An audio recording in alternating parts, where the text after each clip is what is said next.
그리스도인의 성장에 있어 어떤 측면은 시간이 필요하지만 예수님을 부활하신 주님으로 믿고 그분의 임재와 능력을 의식하며 살아간다면 신속하게 성장할 수 있는 길이 많을 것입니다.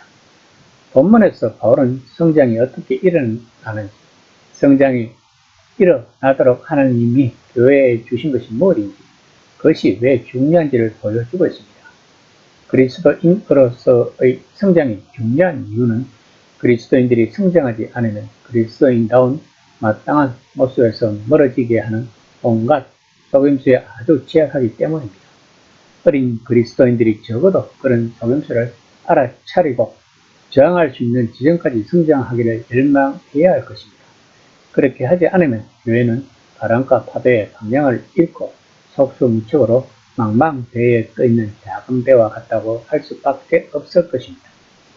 4장 11에서 12절입니다. 그가 어떤 사람은 사도로, 어떤 사람은 선지자로, 어떤 사람은 복음 전도하는 자로, 어떤 사람은 목사와 교사로 삼으셨으니 이는 성도를 온전하게 하여 봉사의 일을 하게 하며 그리스도의 몸을 세우려 하심이라. 하나님이 공동체 안에서 자기 목을 하도록 준비시킨 그리스도인들은 모두에게는 복잡하고 상호 의존적 존재인 그 몸이 가능하게 할 수 있는 역할이 있다는 것입니다. 이 모든 일은 사랑 안에서 해야 할 것입니다. 간혹 교회가 다양한 직책과 사역의 성격에 대해 논할 때 우리는 그 사역들이 그 자체로 존재한다는 인상을 받을 것입니다. 마치 어떤 사람들이 교회 안에서 특별해지는 것이 교회가 세워지는 데 중요하기라도 한 것처럼 생각하기가 싫다는 것입니다. 그러나 특별한 역할을 맡은 사람들이 주안점을 둬야 할 일은 그리스도인 한 사람 한 사람과 교회 전체가 성김의 일을 하도록 준비시키는 것입니다.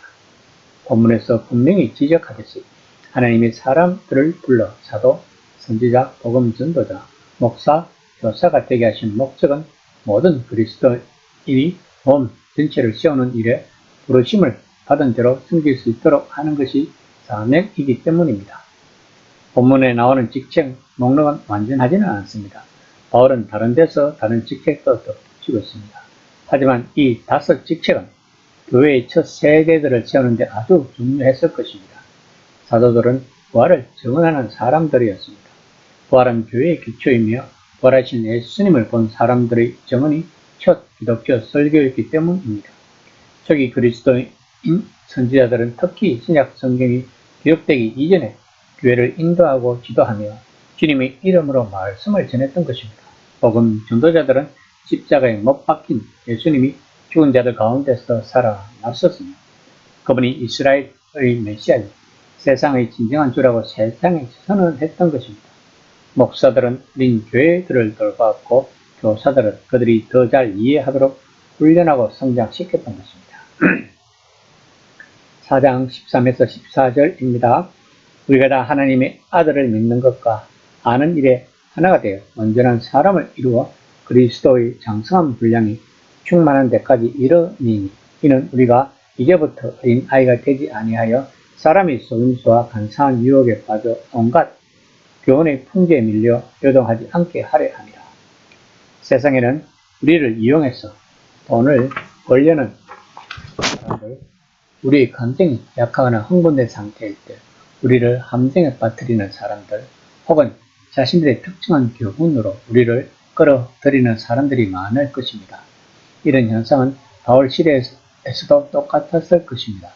본문에서 바울이 말하고자 하는 것은 어린 그리스도인들이 적어도 그런 속임수를 알아차리고 저항할 수 있는 직접까지 성장하기를 열망해야 한다는 것입니다. 어린 그리스도인들은 이런 속임수에 저항할 수 있는 능력을 키워주는 것이 바로 직분자들의 사명이라고 바울은 말하고 있는 것입니다. 그렇게 함으로써 어린 그리스도인들을 온전한 사람으로 성숙하게 하여 그리스도의 장성한 분량이 충만하게 이끌어 가야 한다는 것입니다. 그러므로 그리스도인들은 메시아 예수님이 진정한 인간의 모습을 보여주셨듯이 우리는 그 기준을 마음에 품고 거기에 도달할 때까지 쉬지 말아야 할 것입니다. 4장 15에서 16절입니다. 오직 사랑 안에서 참된 것을 하여 범사에 그에게까지 자랄지라. 그는 머리니 곧 그리스도라. 그에게서 온몸이 각 마디를 통하여 도움을 받음으로 연결되고 결합되어 각 지체의 분량대로 역사하여 그 몸을 자라게 하며 사랑 안에서 스스로 세우느니라. 우리는 진리를 말하는 법을 배워야 합니다. 모든 것에 대해서가 아니라 기독교의 교훈과 교리에 대해서. 어린 그리스도인들을 명석하지만 잘못된 교훈에 맞서 물에나 냉소에 빠지지 않고 진리를 말하는 법을 배워야 할 것입니다. 사랑 없는 말에 사랑이신 하나님의 진리를 담을 수 없을 것입니다.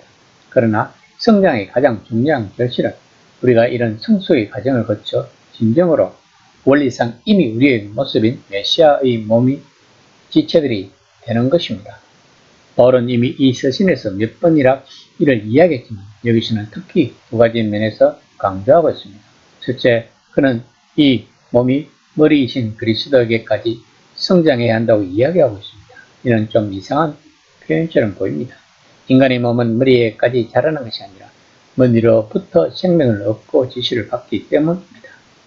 아마도 몸이 머리로부터 명령을 받고 머리가 의도하는 대로 해나가는 방식을 가리키는 것일 수 있을 것입니다. 둘째, 어떤 경우든 그는 몸의 다양한 지체들이 서로를 필요로 하며 서로 관심을 기울인다는 것을 강조하고 있습니다. 하나님이 공동체 안에서 자기 몫을 하도록 준비시킨 그리스도인들 모두에게는 복잡하고 상호 의존적 존재인 그 몸이 가능하게 할 수 있는 역할이 있다는 것입니다. 이 모든 일을 사랑 안에서 해야 한다는 것을 바울은 본문에서 강조하고 있는 것입니다.